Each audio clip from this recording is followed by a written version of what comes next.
nos han dado la chapa con su presentación. Ahora el protagonista sois vosotros. Vamos a abrir, si os parece, la mesa redonda con las preguntas del público. Si no, yo tengo mi cuadernito con 200 preguntas que haceros, ¿de acuerdo? Entonces, no sé si circula un micro por ahí. Y entonces, si alguien quiere comentar un tema o una pregunta. Sí, hola. Yo estoy en Singular, pero no en esta área. Lo que te quería preguntar, que mencionaste el tema... Yo hice cosas en bebidas por mi cuenta antes, pero más que nada de aparte de... O sea, de bajo nivel, ¿no? Donde patino es lo que nombraste, por ejemplo, ¿qué plataformas open source hay disponibles? O sea, la parte de recolección y análisis de datos. Sí. Quisiera que puntualizara. El tema de plataformas es un tema bastante amplio, ¿no? Por una parte tenemos plataformas ya llave en mano open source, como puede ser Figuare, Fileware, algunas que son open source bajo modelo freemium, como puede ser K, pero luego también siempre podemos construir nuestra plataforma con módulos open source, ¿no? Al final, pues un servidor, un broker MQTT que va a un Kafka para distribuye, ¿no? Al final, ahí podemos optar por soluciones paquetizadas open source, que hay 2 o 3, ¿vale? Y luego podemos ir a soluciones que nosotros mismos construyamos con paquetes, con módulos open source, que podemos montar arquitecturas fácilmente, ¿no? Eso yo creo que afortunadamente está bastante documentado, hay bastantes tutoriales de diversas tecnologías en Internet. Es verdad que luego hay que montarlos, ¿vale? Todo en Internet parece muy fácil y muy rápido, luego es fácil, ¿no? Y además contamos con la ventaja de últimamente tecnología de contenedores o Kubernetes, ¿no? Que una vez que das con la tecla, pues puedes replicarlo fácilmente, ¿no? En distintos entornos. O sea, si quieres luego charlamos, pero hay hay varias plataformas. Yo ahí he mostrado alguna, ¿vale? Si coges la transparencia, hay algunas tecnologías que te pueden ayudar. Ok, gracias.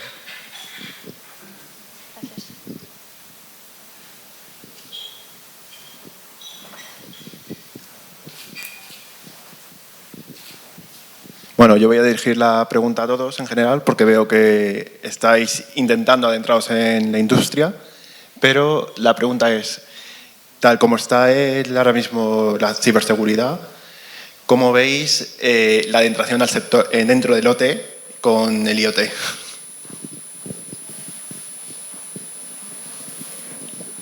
Un reto. ¿Quieres comentarlo tú? Bueno, yo comparto las palabras de mi compañero. Efectivamente es un reto. Sí que es cierto que tenemos que distinguir, cuando hablamos de ciberseguridad, nosotros intentamos distinguir lo que es la ciberseguridad de la comunicación de la ciberseguridad de los datos, ¿no?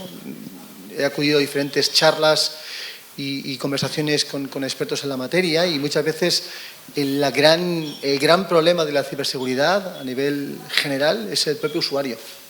Es decir, ya no es la máquina, es el usuario que por descuido, por desconocimiento, porque se le incita, porque se le persuade, lleva a cabo acciones que pueden perjudicar, ¿no? Entonces, nosotros desde nuestra posición, como trabajamos o intentamos ofrecer soluciones desde el ámbito de la conectividad, trabajamos con soluciones de conectividad que ya aportan seguridad en sí mismas, por ejemplo, todo lo que es la comunicación celular, y también entendemos que desde el punto de vista de los datos van encriptados, lo que es el dato, lo que es el canal de comunicación y lo que es el acceso a ese canal de comunicación.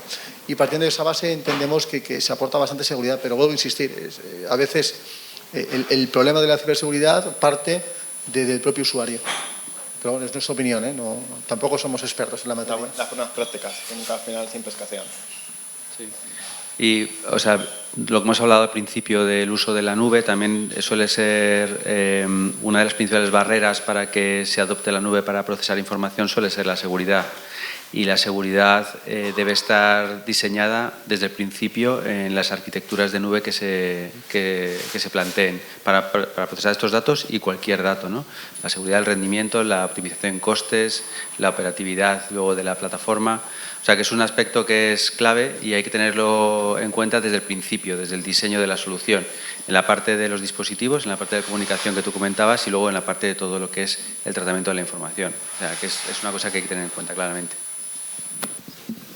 Bueno, yo añadiría que realmente el problema que hay un poco es que se ha ido instalando muchísimas cosas con unas, vamos a decir, con unos niveles de seguridad muy bajos. Empezó instalando porque se pensó quizá que no era algo peligroso, que eran entornos muy aislados, y ahora que está todo interconectado, tenemos un problema de dispositivos legacy en temas de seguridad que habría que de alguna forma mejorar esa seguridad, ¿no? Ahora creo que sí se tiene en cuenta con lo que estaba comentando, ¿no? De ya cuando haces una planificación ya planificas esas buenas prácticas, planificas que sean seguras las comunicaciones y demás. El problema yo creo que está en lo que está instalado ya, ¿no? En lo que se hizo cuando las instalaciones eran completamente aisladas y eran para silos muy específicos.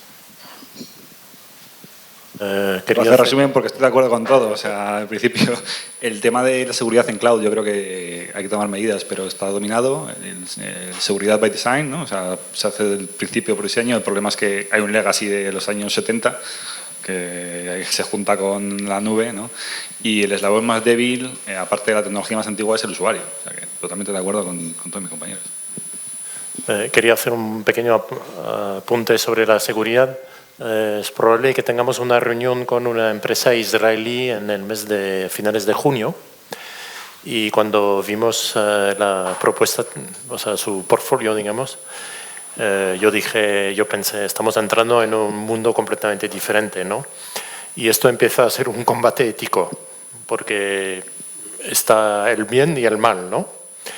Y yo lo que veo es que, bueno, hay un ayuntamiento, Baltimore, en Estados Unidos, que está ahora mismo paralizado, ¿no? Y entonces, lo interesante es que los ediles o el responsable ha dicho que no responde o sea, no paga, ¿no?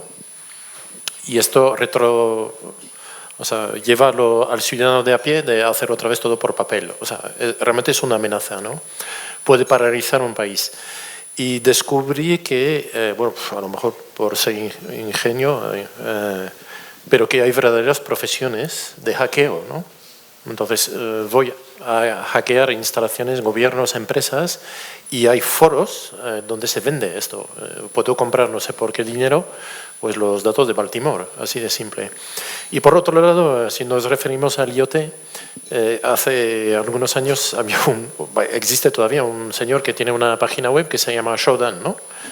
Que tú lo lanzas y ves que, pues no sé cuántos miles y miles de dispositivos en Madrid no tienen más que la protección 1, 2, 3. O sea, es decir, hemos sido completamente irresponsables. Yo cuando trabajaba en Telefónica se vendía IPs fijas a punta pala para cámaras de seguridad. O sea, que es increíble, ¿no? Para proteger una vivienda vendo algo que es completamente inseguro. Creo que nos queda todo por hacer, ahí no hay nada. O sea, sí, o sea, sabemos de encriptación, sabemos de cómo proteger los datos, pero hay todo un negocio por nacer.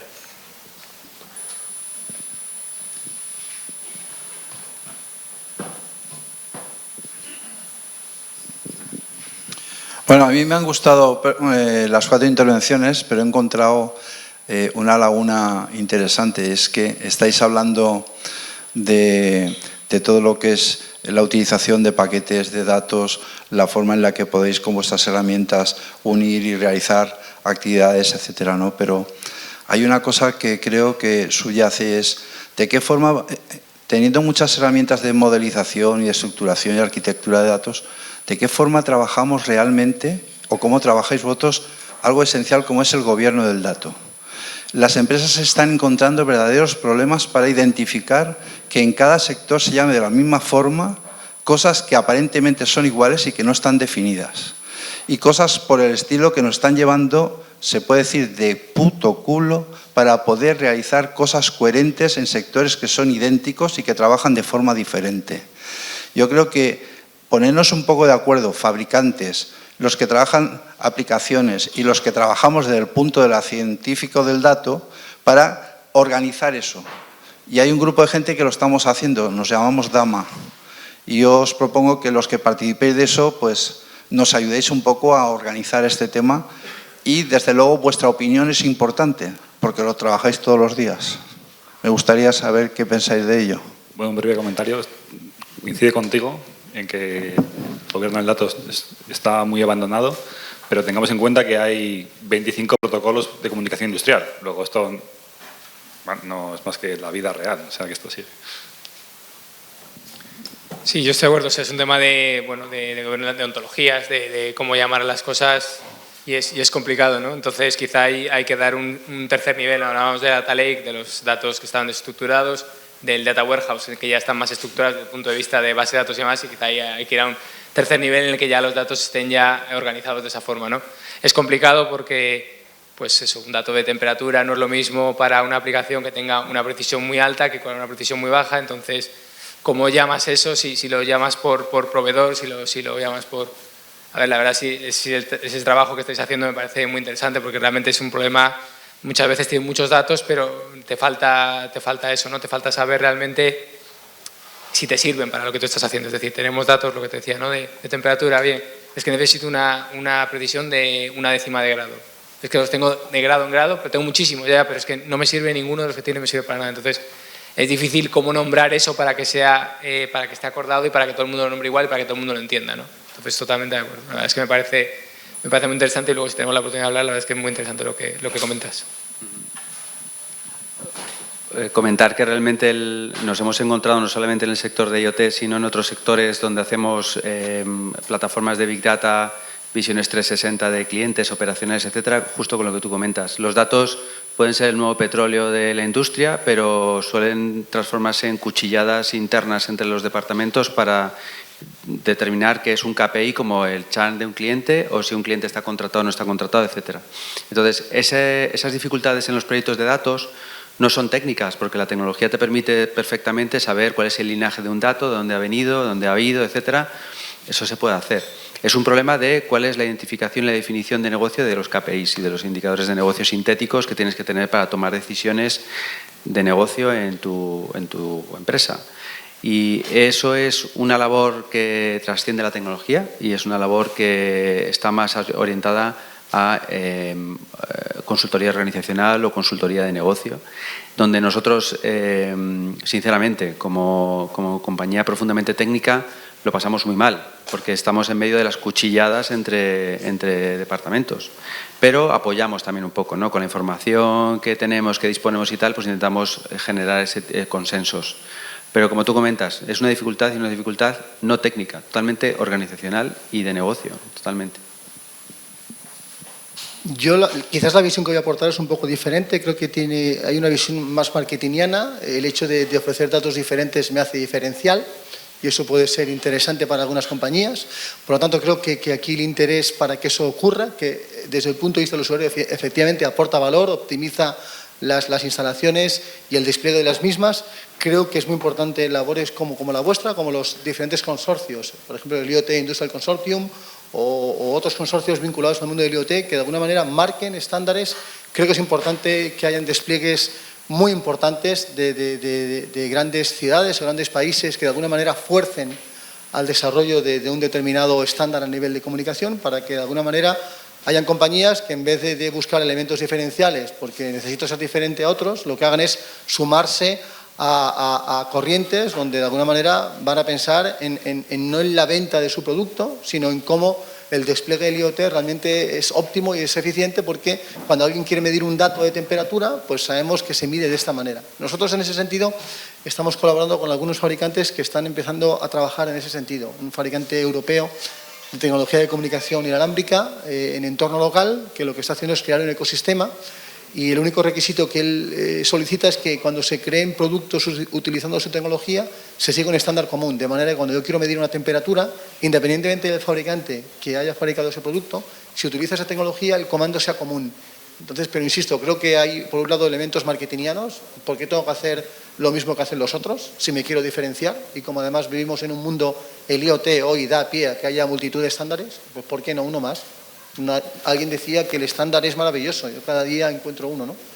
Y por el otro, creo que hacen falta iniciativas muy potentes de consorcios internacionales, tipo IoT Industrial Consortium o alguno más, y algún proyecto realmente importante que fuerce a que eso se dé, ¿no? Si no, creo que va a costar mucho. Más allá de que los beneficios son obvios desde el punto de vista del usuario, pero quizás no son tan obvios desde el punto de vista del fabricante del producto o del elemento de comunicación. Una pregunta, ¿no podemos ligar la pregunta con lo que es la certificación que comentabas? O sea, ¿no tiene nada que ver? ¿No podría, ya que estamos en un proceso formal ¿Hablas de certificación, Jean, a qué te refieres? O sea, tú tienes un servicio de certificación, ¿no? Sí, nosotros tenemos... ¿Podríamos combinar esto con eso? Sí, ¿O no tiene que ver? se podría combinar. El problema es que la certificación se hace en base a unas directrices, a unas recomendaciones o a unas normas de obligado cumplimiento. El gran problema es que hay directrices en ese sentido, hay normas de obligado cumplimiento. Entonces, se puede intentar. Nosotros ese trabajo de certificaciones estamos asociados con AP+. Ellos incluso han lanzado un sello específico para certificar productos IoT y dentro de ese sello pueden trabajar elementos vinculados a la ciberseguridad e incluso al dato en sí mismo, ¿no?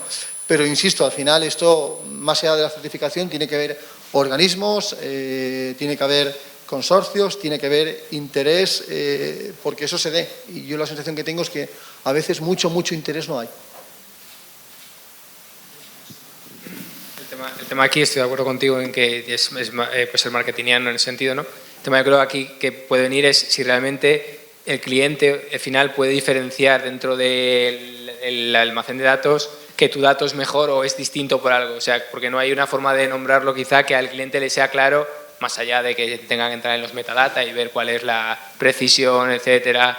Pero realmente un poco cómo nombras eso, ¿no? Yo no sé si viene un poco para que realmente sea diferencial tu dato, no aparte que tú cuando vayas a decirlo pues digas, mira, yo soy esto, pero que realmente cuando ya esté involucrado dentro de un repositorio de datos, alguien que vaya a hacer un estudio de esos datos diga, este dato es el que quiero, porque está tagueado de esta forma y entonces no sé si ahí es el problema que realmente para mí es complicadísimo, ¿no? de afrontar. Hay algo que me ha gustado en tu pregunta, es suponiendo te has dirigido al panel, a nuestro honorable panel, como si fueran ellos los actores principales del sector. Es decir, sí, o sea, con todo el cariño, yo la percepción que tengo del IoT es en inglés, ¿no? It's a mess, ¿no? Es la jungla, o sea, tú planteas un verdadero reto, yo creo, ¿eh? O sea, es complicado eso. La idea es, yo me voy a la selva llamada datos, donde están todos los actores, todos los gamers, y voy abriendo brechas por donde puedo pasar sin tanto peligro para llegar a mi objetivo final. Y por el camino me encuentro distinta gente que sale y me dice, no, es que yo soy farmacia, no, es que yo soy petróleo, no, que yo soy automoción, no, que yo soy aviónica. Y resulta que todos usan para un concepto la misma palabra que significa cosas diferentes. Y cuando vamos a realizar auditorías, estrategias, etcétera, nos encontramos un mare magnum de forma que nadie puede casar que dentro de un mismo sector y empresas parecidas llamen de la misma forma al mismo concepto. Y no se trata de linaje, se trata de eso, se trata de que llaman desde el inicio hasta el final su arquitectura de formas distintas y llegamos a conclusiones que no nos llevan a nada. ¿Qué pretendemos nosotros desde Estados Unidos? Baltimore, también, porque lo has citado, por eso sabe de qué iba.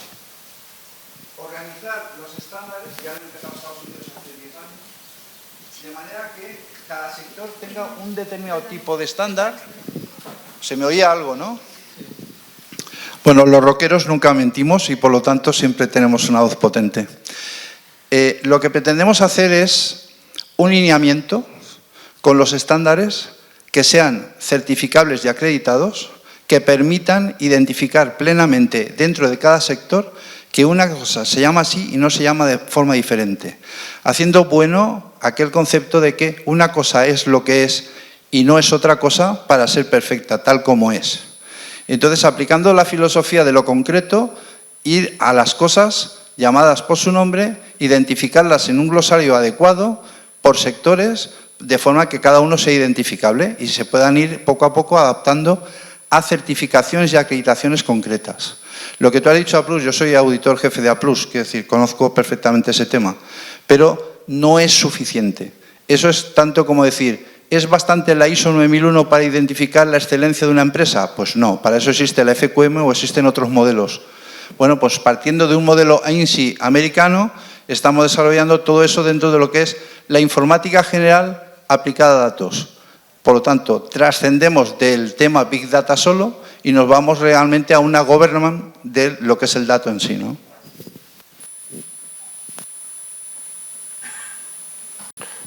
Me parece un combate noble, porque si recuerdo las enseñanzas de mi profesor de MBA, decía que el mayor problema de las empresas es la semántica. O sea, tú le preguntas a alguien en una empresa que es un cliente y te dice una cosa, y lo preguntas a otro te dice otra cosa.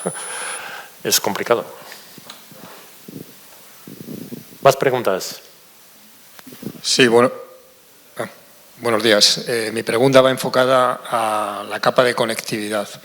Actualmente nos encontramos con soluciones en entornos Sigfox, LoRa, NB-IoT, futuras redes 5G.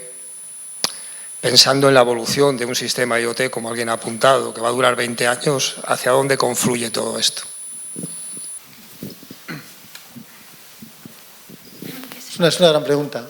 La verdad es que nosotros cuando hablamos de tecnologías de comunicación, al final lo que intentamos también es, como no tenemos una bola de cristal, es entender quién está detrás y quién puede darle más o menos recorrido en base no solo al interés que puede poner, sino en base al histórico, ¿no? Por lo tanto, nosotros entendemos que tecnologías celulares, todo y que intentamos ser agnósticos y entendemos que cada aplicación necesita una tecnología concreta, porque hay unos requerimientos específicos, pero sí que entendemos que las tecnologías celulares están en un punto muy interesante en ese sentido.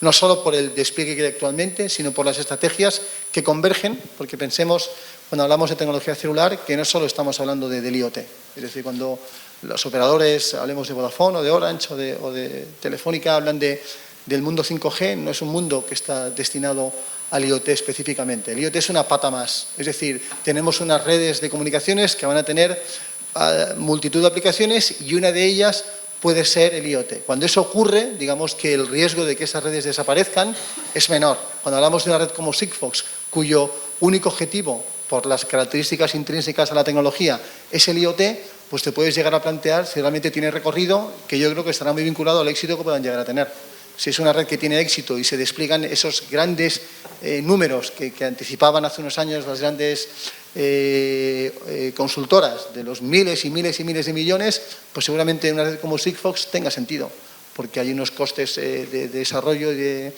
despliegue de infraestructura que están ahí. Sin embargo, eso cuando se aplica a Telefónica o a Orange, Orange no solo se dedica al IoT. Todas sus redes van a ser compatibles con IoT y con muchísimas cosas más, con lo cual el riesgo de que se puedan equivocar es menor. Dicho esto, es muy difícil aventurar si hoy Sigfox estará de aquí a 20 años o si LoRa estará. Pero a priori, por lo menos desde el punto de vista de riesgo, mi opinión es que las redes celulares tienen un recorrido mucho mayor porque el riesgo al cual se exponen es menor y porque los mercados a los cuales se dirigen son amplios, con lo cual ese riesgo disminuye. Quería hacer una pequeña aportación bajando al terreno favorito tuyo. Al fin y al cabo, tienes que elegir un módem de comunicación, que es Kectel en vuestro caso. Te gastas el dinero y tienes mayor compatibilidad entre varias tecnologías, pero tu dispositivo es más caro. Entonces tienes que apostar a largo plazo, porque tu dispositivo es más caro, con lo cual el cliente le tienes que apalancar con el precio, o eliges una. Y entonces tu dispositivo es más barato y tiene una vida útil más corta. Porque al final no puedes decidir, o sea, está en manos de los operadores eso, yo creo. ¿O no? ¿No lo ves así? No exactamente. Es decir, cuidado, en manos de los operadores. Yo diría, yo también soy un fan acérrimo de soluciones híbridas, por un lado, y por otro lado, los operadores. Bueno, estamos en un mundo hiperconectado y ya no hay una dependencia exclusiva de un operador, es decir, hay una dependencia exclusiva de una tecnología. Pero hoy la tecnología celular ofrece opciones infinitas de conectividad a nivel local y a nivel internacional, rompiendo barreras. Hay diferentes, no solo soluciones de tecnología celular, sino incluso diferentes tecnologías celulares, ¿no? Con lo cual es complicado. Y tampoco estoy del todo de acuerdo, Jan, en que una solución celular sea la más cara. Tú puedes encontrarte una solución LoRa muy cara o Sigfox muy cara. Si hablamos de la solución, una cosa es el coste de conectividad, otra cosa es el coste del dispositivo y otra cosa es el coste del mantenimiento de todo eso. Cuidado, si nos vamos a la conectividad, pues posiblemente hablaremos de que Sigfox es una opción hoy, aunque empiezan a salir opciones muy interesantes, muy competitivo. Pero desde el punto de vista del dispositivo, realmente es tan competitivo. Es economía de escala, ¿eh? ¿Cuántos dispositivos móviles hay en el mundo y cuántos dispositivos Sigfox hay en el mundo? ¿Cuántos módulos de comunicación Sigfox se fabrican en el mundo y cuántos módulos de comunicación celular se fabrican en el mundo? Creo que es bastante evidente. Y luego está el coste de mantenimiento, que también es muy importante. Entonces, no sé, es complejo, es muy complejo. La pregunta es compleja en sí. Yo lo único que hago es minimizar riesgos. Y es mi humilde opinión. Es decir, insisto, no tengo una bola de cristal. Pero minimizando riesgos, veo donde hay tecnologías que tienen cabida para muchas más cosas y hay tecnologías que son específicamente destinadas a IoT. Bajo ese punto de vista, para un mismo número de dispositivos IoT, cuidado. Bueno, yo suelo añadir que yo diría que también depende un poco de la necesidad específica, ¿no? del caso específico. Es decir, por ejemplo, para un tracking de vehículos, pues puedes utilizar muchas tecnologías distintas, ¿no? Si quieres un tracking cada 10 segundos, pues no puedes utilizar un Sigfox por temas de capacidad. Pero si lo quieres cada 3 horas, pues ¿por qué no utilizar Sigfox si es más barato, dependiendo, también totalmente de acuerdo contigo en cómo lo desarrolles? O la parte de 5G, que parece que ahora 5G todo va a ser 5G, entonces las tecnologías que hay ya 5G se las va a llevar por delante. Bueno, pues que igual no necesitas una latencia cero o casi cero, o no necesitas un ancho de banda enorme, o no necesitas un IoT masivo si tú estás haciendo una monitorización de ciertos parámetros en una fábrica y no necesitas esa latencia o esa capacidad de la red, ¿no? Entonces, yo creo que eso también va a depender un poco de los casos de uso, de las necesidades, ¿no? Y, lógicamente, la tecnología celular tiene unas ventajas muy claras, ¿no? Yo creo que la seguridad es de las ventajas más claras que puede tener, enlazando con lo que comentábamos anteriormente, porque al final va a ser siempre más segura que las otras, ¿no?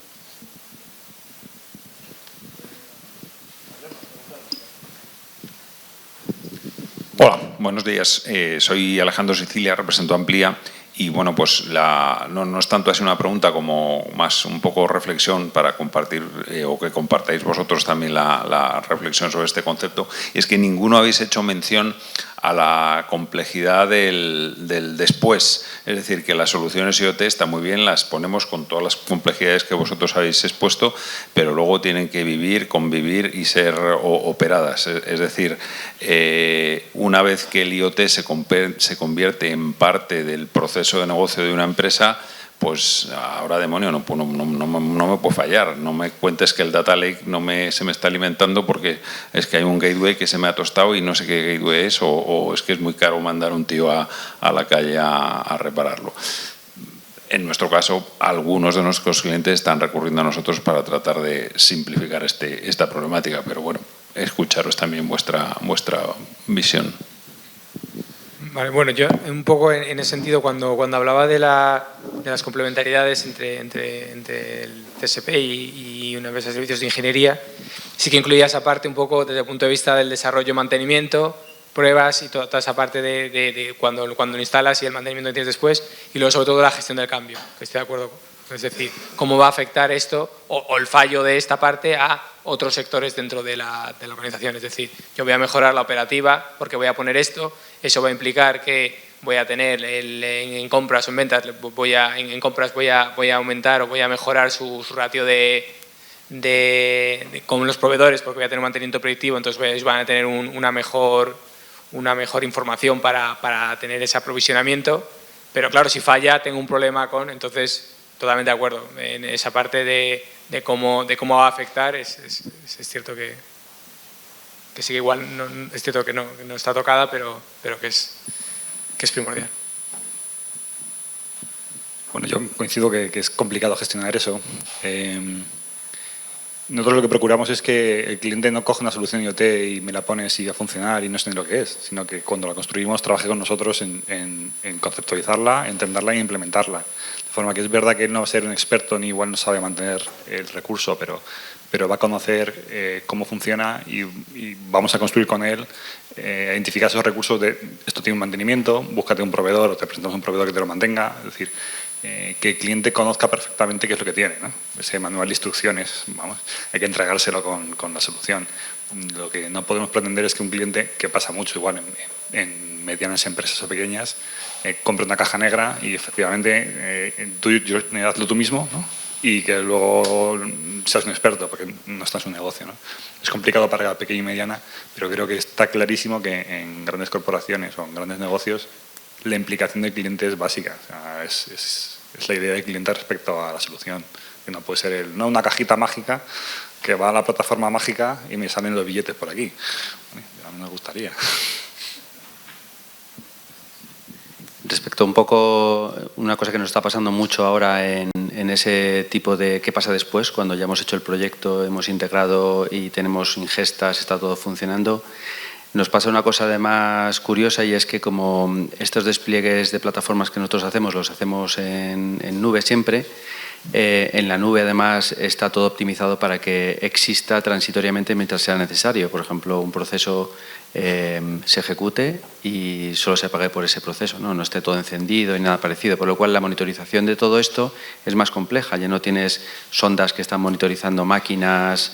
Entonces, le hemos dado la vuelta y hacemos una monitorización para la operación de las plataformas que montamos en la parte más de IoT Analytics orientada a sondas de negocio. Entonces, identificamos los resultados finales de ciertos análisis o los resultados finales de ciertas queries o la existencia de los datos desde un punto de vista más de negocio. Cuáles son los umbrales de datos que deberían haber llegado y no han llegado, o han llegado más o han llegado menos. Cuáles son los resultados de ciertos procesos que se basan al final en servicios web que tenemos que interrogar continuamente para ver si están dando el resultado que esperamos o no.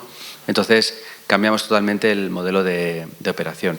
Eso cambia en los modelos económicos también de la operación de este tipo de plataformas y del mantenimiento, siendo más o menos similares en el ámbito más industrial y de dispositivos, pero cambiando en el ámbito más de backends. Como os comentaba antes, en las plataformas líquidas, la evolución de la plataforma te lleva a que los costes de operación pues, vayan cambiando, ¿no? Y ajustándose un poco al uso que haces de las plataformas.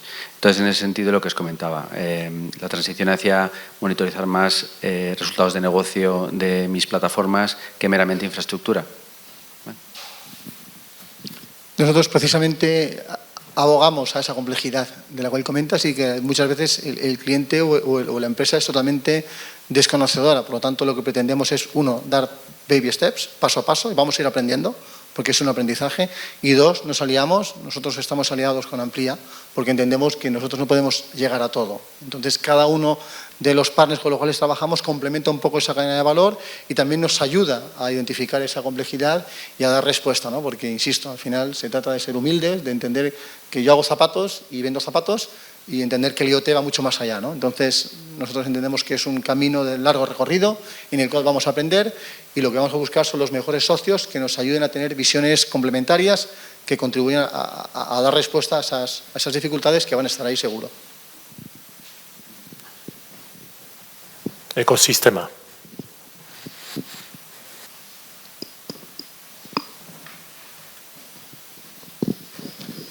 Buenos días, mi nombre es Javier Revuelta y pertenezco a una empresa de ingeniería de construcción. Entonces, bueno, estáis hablando de arquitectura, de comunicaciones, de sistemas, de un montón de cosas. Yo quería saber si teníais algún caso práctico de aplicación del IoT con metodología BIM. No sé si sabéis lo que es y cómo se relaciona una cosa con otra y cómo se puede tener un gemelo digital que se conecte con ese IoT y además sirva de almacenamiento de los datos y esos datos vayan a la nube o vayan donde tengan que ir, se procesen, se almacenen en el Big Data, los pueda hacer un análisis cuantitativo para tomar determinadas decisiones por medio de determinados algoritmos de inteligencia artificial o lo que sea. Pero todo apoyado en una plataforma, digamos, virtual. Bueno, nosotros como Monolithic no tenemos experiencia, pero sí uno de los partners con los cuales nos apoyamos, que es ThinkWorks. Ellos tienen una suite donde va a permitir todo ese tipo de trabajo, donde estamos integrando plataformas, estamos integrando gemelo digital y estamos integrando procesos que permitan conectarse el gemelo digital con el mundo de los datos real, ¿no? Y a partir de ahí ellos seguro que tienen experiencia, nosotros no, pero sabemos que eso existe y efectivamente también además contribuye a que el desarrollo de soluciones IoT sea mucho más ágil, ¿no? Porque el coste de desarrollo y los riesgos que supone trabajar con un digital twin no tiene nada que ver con hacerlo de verdad, ¿no? Por lo tanto, sí, entendemos que ese es un camino muy interesante y que uno de nuestros partners está abordando. ¿Cómo es? Perdón el nombre. Sí, nosotros, como os he comentado antes, trabajamos sobre todo con las plataformas de nube que han empezado a acometer ya justo ese desafío del Digital Twin y presentan una serie de servicios específicos justo para eso, para la modelización de redes de dispositivos, el Digital Twin, toda la que es la ingesta, lo que es el procesamiento en Edge, como he comentado antes. Entonces, en ese sentido, el desafío que nosotros vemos es que no estamos detectando claramente modelos en donde el dispositivo se conecte directamente a la nube. Estamos encontrando muchos modelos y estamos trabajando para compañías eléctricas, petroleras, fabricantes, donde hay algo intermedio. La red está protegida, los dispositivos no se están conectando directamente, es complicado tener esa conectividad directa al dispositivo a los servicios IoT. Todavía gateways y entonces ahí se pierde también un poco el tiempo real.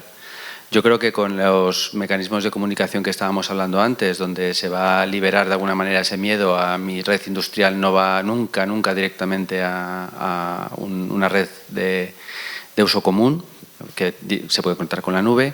Yo creo que se podrán empezar a hacer cosas más sofisticadas con Digital Twin, como tú comentas. Ha habido casos en donde hemos empezado a plantear pilotos en construcción, por ejemplo, para poner micrófonos en las obras para ver qué se está haciendo, cosas de este tipo. Y también nos encontramos con la dificultad más operativa, ¿no? El mantenimiento de quién pone esos micrófonos, cómo se ponen, tienen que estar ruggerizados porque hay, por ejemplo, operaciones de barrena donde se hacen, hay explosiones, hay cosas que a lo mejor ciertos dispositivos no están preparados todavía, ¿no? Entonces, yo creo que todo esto evolucionará, las comunicaciones ayudarán mucho, pero la tecnología, desde un punto de vista de disponibilidad, sí que está ahí. Nuestra experiencia, ya te digo, es existe la tecnología, pero nos encontramos con dificultades relativas a cómo se securizan los entornos de IoT en industria. Bueno, desde nuestra parte, desde el punto de vista de Digital Twin, sí que hemos hecho diferentes, bueno, tenemos una demo, de hecho, que se puede ver dentro del centro de demos que tenemos en nuestra sede, que con realidad virtual te permite acceder a un brazo robótico, poder moverlo de manera remota, ¿no? Y de ahí, bueno, la idea es trabajar en esa parte para temas de mantenimiento en remoto, etcétera, ¿no? Es cierto que hay ciertas aplicaciones que ahora con la llegada de 5G, pues ahí sí que tendrá sentido, ¿no? Porque ahí el disminuir la latencia para esos ejemplos de Digital Twin sí que es algo que puede ser muy interesante. Respecto a la parte de BIM, en otra área trabajamos la parte de BIM y ahora pues ciertos temas en los que estamos pensando es un poco cómo de alguna forma adaptar los dispositivos a BIM, ¿no? Directamente que tú puedas, cuando haces una instalación de primeras, puedas todos los dispositivos, incluirlos directamente en esa malla 3D que tienes en BIM para que sea muy sencillo hacer la adición de nuevos dispositivos y que todo quede reflejado dentro de la maqueta 3D que tiene BIM. No te puedo dar más información, o sea, ahora mismo es un área que está dentro de la empresa, pero que no la conozco completamente, pero sí que estamos trabajando en ese tipo de cosas. Bueno, nosotros aquí en Singular, en la planta de arriba, tenemos un departamento de realidad aumentada y virtual, Advanced Interfaces, y realmente lo que hacemos es desarrollar soluciones de visualización 3D para proyectos que pueden ser BIM y a los que también interaccionamos con elementos físicos de Internet de las cosas. Es cierto que el BIM, que ya tiene cierta madurez, pues todavía sigue en pleno desarrollo, ¿vale? Lo que ocurre en estos proyectos son proyectos ad hoc, con alcance parcial, sobre todo porque tienen un cierto coste y aunque los clientes al final con fines demostrativos te lo solicitan, nos encontramos con que la realidad, la funcionalidad del BIM con 3D IoT no tiene una viabilidad económica técnica a día de hoy, ¿vale? Yo creo que vamos avanzando muy deprisa en la disminución, en la madurez del BIM, en la disminución del IoT y la interacción con VR, y nos estamos trabajando en varias líneas, ¿no? Pero yo creo que todavía queda un poquito para que haya un producto comercial disponible a precios razonables, digámoslo así, ¿vale?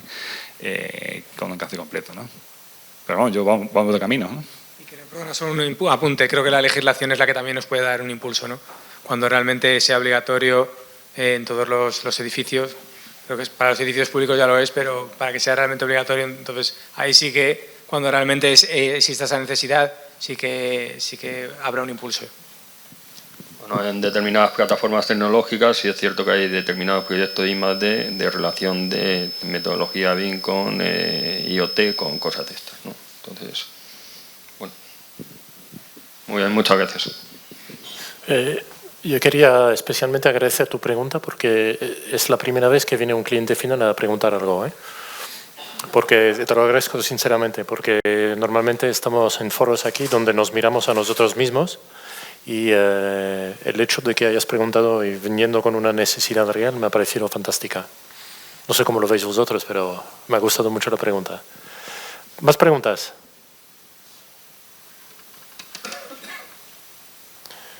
Bueno, yo quería, para concluir esto, hacer una pequeña pregunta. Me he apuntado unas cuantas. ¿Dónde está la innovación en el IoT? Porque aquí hablamos de plataformas que existen, componer con lo que existe, pero ¿dónde está el garaje? La gente que de verdad está creando innovación tecnológica. Está en los clientes, en el mundo real, que son los que te demandan cosas concretas y que son los que hacen que empujemos el carro, realmente. Nosotros hemos desarrollado en ocasiones cosas muy novedosas, dándole vueltas a cómo podíamos ofrecer una solución al cliente. Lo que marca camino son necesidades reales y lo que el cliente puede imaginar que necesita, que no existe y que quiere que se lo crees. Lo tengo clarísimo. Sí, bueno, vamos con esa línea, es decir, cuando tú, creo que la parte inicial de innovación es la que te puede dar esa. Entonces, cuando tú pones a la gente que sabe de diferentes temas, por lo que hablábamos antes, comunicaciones, necesidades de cliente, tú como habilitador de tecnologías, la que sea, ¿no? O sea, a nivel de plataforma o a otros niveles, y consigues que ellos conozcan los límites que hay, es decir, porque igual tiene unos límites mucho más bajos, pero realmente cuál es lo que tienes, pues ahí es donde vienen esas nuevas aplicaciones o nuevos servicios que no se te ocurren, ¿no? Y luego, bueno, gente que tiene ideas y demás, que eso ya, pues, si la tuviera yo ahora, pues sería extraordinario, ¿no? Pero yo creo que estoy muy de acuerdo con lo que comentaba, ¿no? Yo creo que surge un rol nuevo dentro de las compañías que, igual que el científico de datos tiene una mezcla de a veces programador y a veces matemático, surge la mezcla del ingeniero y el técnico, ¿no? El informático, el que está al tanto de las nuevas tecnologías. Estas personas que están empujando la digitalización de compañías industriales más tradicionales son las que están empujando la innovación en las compañías. Están al tanto de las dos cosas, de lo que se necesita a nivel de negocio, cómo funciona desde un punto de vista más de ingeniería y de la parte técnica. Yo creo que estos son los líderes, te los encuentras de vez en cuando en las compañías, son clientes siempre, muy complicado que nosotros como técnicos, por ejemplo, lleguemos y sepamos más del negocio que el cliente, y ese cliente yo creo que el que suele tener ese empuje en la innovación. Es una especie de rol nuevo que no le hemos puesto nombre, no se ha puesto nombre todavía, pero habría que ponerle un nombre, ¿no? Yo creo que la innovación en el IoT viene de la propia presión competitiva. Es decir, estamos en un mundo muy competitivo, en un mundo en el cual tenemos que ser cada día mejores, ofrecer cosas diferentes, porque si no la competencia nos machaca. Creo que ese es el elemento fundamental que de alguna manera nos invita a innovar. Después, nosotros entendemos la innovación no por el uso de tecnologías innovadoras, porque yo creo que la tecnología innovadora tiene un ciclo muy corto, especialmente cuando esto evoluciona muy rápido, sino la innovación o la disrupción viene por la integración de diferentes tecnologías nuevas o innovadoras, pero la irrupción potente viene aquí. Y luego también creemos firmemente en el desarrollo de estos nuevos negocios que nos obliga a la propia presión competitiva, porque no puedo seguir vendiendo lo mismo, porque tengo una presión, ya sea si estoy en el mundo de la distribución por grandes players como Amazon y compañía, o porque estoy en un sector donde empiezan a aparecer nuevos competidores. También está en la colaboración. Nosotros estamos totalmente entusiasmados con el poder desarrollar nuevas soluciones, donde integramos nuevas tecnologías y donde además somos conscientes de que no podemos hacerlo solos. Por lo tanto, creemos firmemente en la creación de ese ecosistema y creemos además en una creación de un ecosistema donde tienen una cabida especialmente importante las startups.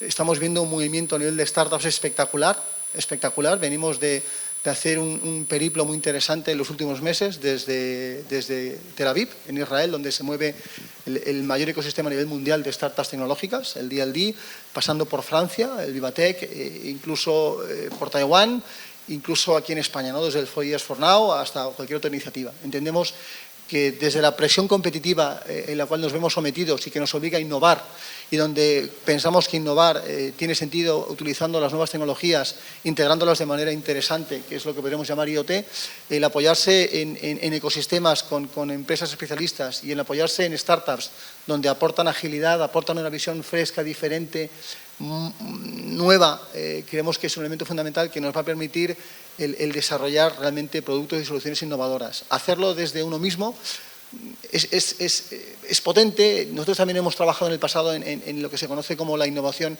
intracorporativa, pero entendemos que es lento.